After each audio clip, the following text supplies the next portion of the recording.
สวัสดีพี่น้องไทยเบิร์ดสุภุสุคนเนาะวันนี้ถือว่ามาพบกับมาพ่อกับบ่าวยอดเช่นเก่าเช่นเคยพี่น้องถือว่าวันนี้บ่าวยอดมีเรื่องราวจะมานำเสนอเนาะเป็นเรื่องราวของความมีน้ำใจของพี่น้องคนไทยที่แบบว่าเกิดวิกฤตแผ่นดินไหวพี่น้องและเราก็ได้เห็นเนาะหลายสิ่งหลายอย่างซึ่งว่าวันนี้บ่าวยอดก็จะขออนุญาตนำคลิปของบ่าวต้นชาแนลเนาะมาให้พี่น้องได้เบิ่งเป็นคลิปที่เพิ่นไปบริจาคหรือว่าไปมอบไข่แล้วก็เป็นมอบข้าวเนาะเพื่อให้แบบว่าผู้ที่ประสบภัยเนาะหรือว่าผู้ที่ไปซอยผู้ที่ติดอยู่หม้องหั่นเนาะหม้องที่แบบว่าตึกถล่มหั่นเพื่อจะได้มีอาหารการกินเพิ่มขึ้นเนาะเดี๋ยวบ่าวจัดจะให้พี่น้องได้เบิ่งว่าบ่าวต้นได้ถ่ายเนาะบ่ว่าจะเป็นตำรวจทหารข้าราชการเนาะพี่น้องเนาะเต็มไปหมดนี่แหละคือเราเห็นหลายสิ่งหลายอย่างบ่แม่นแต่อาหารการกินเด้อพี่น้องอุปกรณ์เนาะอุปกรณ์ที่จะซอยเนาะเจาะดินหรือว่าไฟสายอย่างต่างๆถือว่าเราจะเห็นได้ครบเลยเนาะพี่น้องเนาะจะเห็นได้ครบเลยซึ่งว่าบ่ยอดก็เป็นคนคนหนึ่งนะที่ได้เห็นความมีน้ำใจของพี่น้องคนไทยแล้วก็บอกเลยว่าเป็นเรื่องจริงแล้วก็เรื่องแบบนี้บ่แม่นเรื่องแปลกเนาะพี่น้องเนาะบ่แม่นเรื่องแปลกสำหรับแต่มันสิแปลกสำหรับคนที่บ่เคยเห็นซื่อๆเนาะพี่น้องเนาะเดี๋ยวบ่ยอดจะขึ้นให้เบิ่งเนาะนี่ก็เป็นภาพบรรยากาศที่บ่ต้นได้ไปเนาะบ่ยอดก็ได้ได้เห็นว่าซั่นซะบ่ยอดก็ได้เห็นก็เลยนำภาพบรรยากาศเหล่านี้นะพี่น้องสิ่งเหล่านี้เนาะเป็นอีกอย่างหนึ่งที่คนไทยเนาะมีอยู่แล้วพี่น้องคนไทยมีอยู่แล้วเป็นการรวมมือของคนไทยเนาะพี่น้องบ่แม่นแค่ว่าไปบริจาคให้แต่คนไทยได้พี่น้องหรือว่าให้แต่คนไทยได้กินคนต่างดาวหรือว่าคนต่างชาติก็สามารถที่จะดื่มได้กินได้เนาะอาหารการกินอยู่หม้องนั้นนะพี่น้องสำหรับคนที่อยู่พันแต่ว่าคนที่อยู่นอกเนาะเพิ่นก็คงจะบ่ไปเนาะหรือว่าบ่ได้สนใจนะตรงนั้นเนาะแต่ว่าคนส่วนหลายก็จะเป็นคนที่เพิ่นไปบริจาคหรือว่าไปมอบอุปกรณ์การกินพี่น้องถือว่ามีหลายอย่างพี่น้องบ่ว่าจะเป็นอาหารแห้งเนาะบ่ว่าจะเป็นอาหารแห้งหรือว่าแม้กระทั่งอุปกรณ์ที่ซอยเหลือเนาะที่ซอยเหลือผู้อุทกภัยเจอกับแผ่นดินไหวพี่น้องถือว่าสิ่งเหล่านี้เนี่ยพี่น้องถือว่าได้กินฟรีหรือว่าเป็นของฟรีทั้งเบิดพี่น้องเป็นเรื่องของที่เพิ่นนำมาแจกทั้งหมดเนาะเป็นของที่เพิ่นนำมาแจกทั้งหมดนะพี่น้องบ่เป็นหลายอย่างเนาะมีอาหารการกินนี่หลายอย่างมากๆเนาะมีอาหารการกินนี่หลายอย่างมากๆบ่ว่าจะเป็นน้ำอาหารเนาะพี่น้องเนาะถือว่านมมันหยังก็เป็นของที่เพิ่นมาบริจาคหรือว่าเพิ่นมาแจกทั้งหมดเลยอยู่นี่เนาะถือว่าบ่ว่าจะเป็นคนลาวคนต่างชาติเนาะก็สามารถที่จะ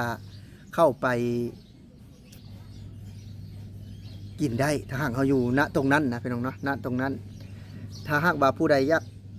ไปบริจาคหรือว่าอยากไปมอบเป็นน้ำเป็นหยังก็เข้าไปได้เนาะพี่น้องเนาะเข้าไปติดต่อทางมูลนิธิเพิ่นได้เนาะซึ่งว่าคือทางทีมงานก็มีทางบ่าวแจ๊บเนาะแล้วก็บ่าวต้นเพิ่นได้ไปเนาะที่ได้ไปมอบบริจาคเนาะบ่ว่าจะเป็นข้าวถุงหนึ่งเนาะแล้วก็ไข่แล้วก็จะเป็น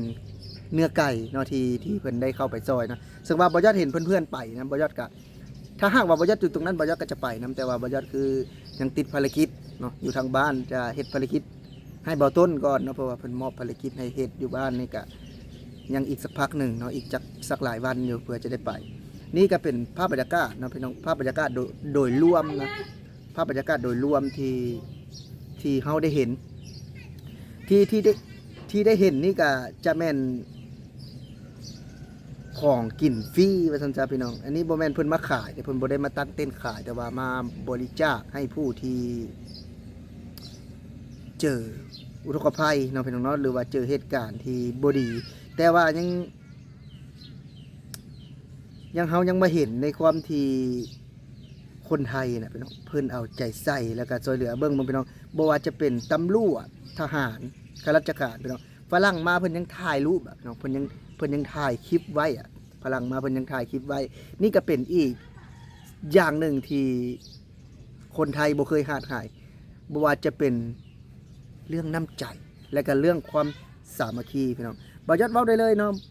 คือตำรวจข้าราชการคนไทยนี่เพิ่นจะบ่ได้แบบว่าเอาเกียรตินะพี่น้องเพิ่นจะเอากำลังและหน้าที่ที่มีนี่ปฏิบัติเนาะเพื่อประชาชนนี่แหละคือเฮาได้เห็นความมีน้ำใจพี่น้องความมีน้ำใจความสามัคคีคือยกตัวอย่างคือน้ำท่วมเนาะเฮาก็จะเห็นว่าข้าราชการชั้นผู้ใหญ่นี่เพิ่นก็จะลงไปเต็มที่เลยเนาะเพิ่นก็จะลงไปบุกน้ำลุยโคลนบ่แม่นที่เบิ่งแต่ในทีวีแล้วมาสัมภาษณ์มาเว้าบ่แม่นเนาะนั่นบ่แม่นข้าราชการไทยซึ่งว่าเฮาได้เห็นเนาะในการช่วยเหลือครั้งนี้นะพี่น้องถือว่าบ่ยอดเห็นก็ดีใจมากๆนะดีใจมากๆที่ครั้งหนึ่งเนาะเฮาได้เห็นเฮาได้สัมผัสเนาะสิ่งดีๆแล้วนี่นอกจากเรื่องเลวร้ายมาแล้วเฮามาเจอสิ่งแบบนี้เนาะเฮาก็เฮ็ดให้เฮานี่มีความมั่นใจและมีความรู้สึกว่าแบบว่ามีความรู้สึกอุ่นใจเนาะพี่น้องเนาะนี่ก็เป็นอีกหนึ่งเรื่องราว